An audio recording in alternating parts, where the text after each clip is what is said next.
ఎక్కడికక్కడ నిలిచిపోయిన వాహనాలతో, సందర్శకుల సందడితో కోలాహలంగా ఉన్న ఈ ప్రదేశం ఎక్కడిదో గుర్తుపెట్టారా?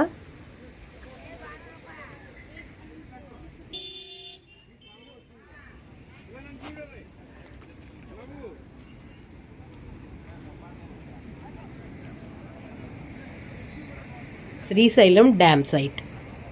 డ్యామ్ గేట్స్ లిఫ్ట్ చేయడంతో ఈ ప్రాంతానికి పెద్ద ఎత్తున సందర్శకులు చేరుకుని శ్రీశైలం పాతాళ గంగ నుంచి డ్యామ్ నుంచి రిలీజ్ అవుతున్న కృష్ణమ్మ పరవళ్లను చూస్తూ కేరింతలు కొడుతున్నారు.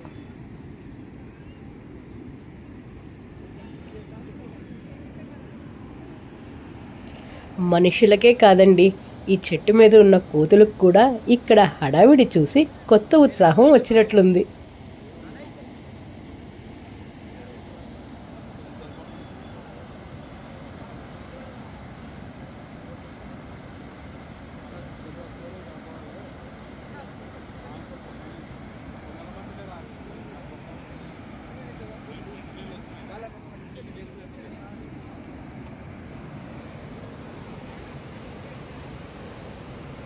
ప్రస్తుతం శ్రీశైలం నుంచి శ్రీశైలం ప్రాజెక్టుకి వెళ్ళే దారిలో ఉన్నాము.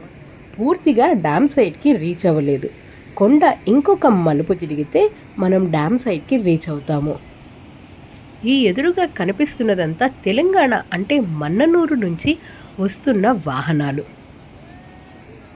వస్తున్న సందర్శకులు అంతా కూడా ఎక్కడికక్కడ వారి వాహనాలు నిలుపుదల చేసి డ్యామ్ నుంచి పరవళ్లు తొక్కుతున్న కృష్ణానది అందాలను చూస్తూనే ఉండిపోయారు.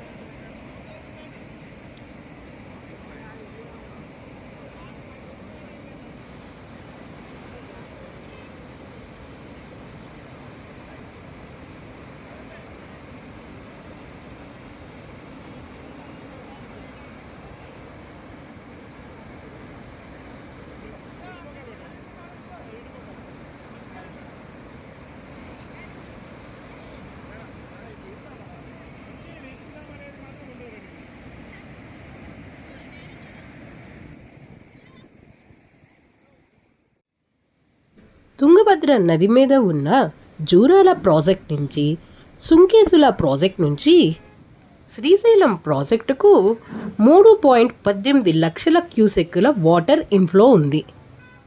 అలానే శ్రీశైలం డ్యామ్ నుంచి 3,02,000 వాటర్ అవుట్ఫ్లో ఉంది.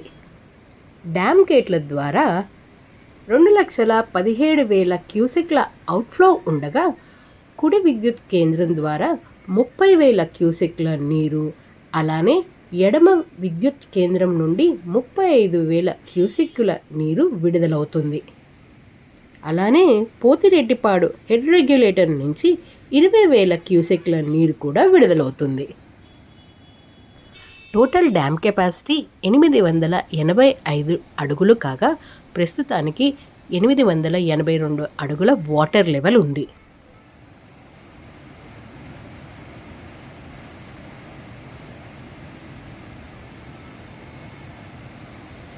డ్యామ్ గేట్స్ లిఫ్ట్ చేయడంతో శ్రీశైలానికి భక్తుల తాకిడి కాస్త పెరిగిందనే చెప్పాలి. అలానే ఈ వీకెండ్లో భక్తులు ఇంకా ఎక్కువగా పెరిగే అవకాశం శ్రీశైలానికి చాలా ఉంది.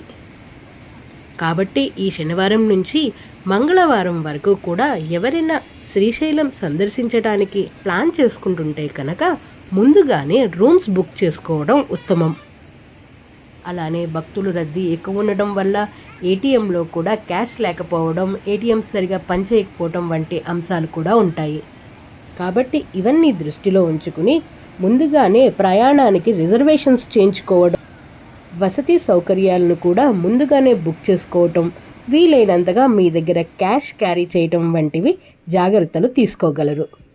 మళ్ళీ కలుద్దాం ఇంకొక వీడియోతో. అప్పటి వరకు అందరికీ నమస్కారం. జై హింద్.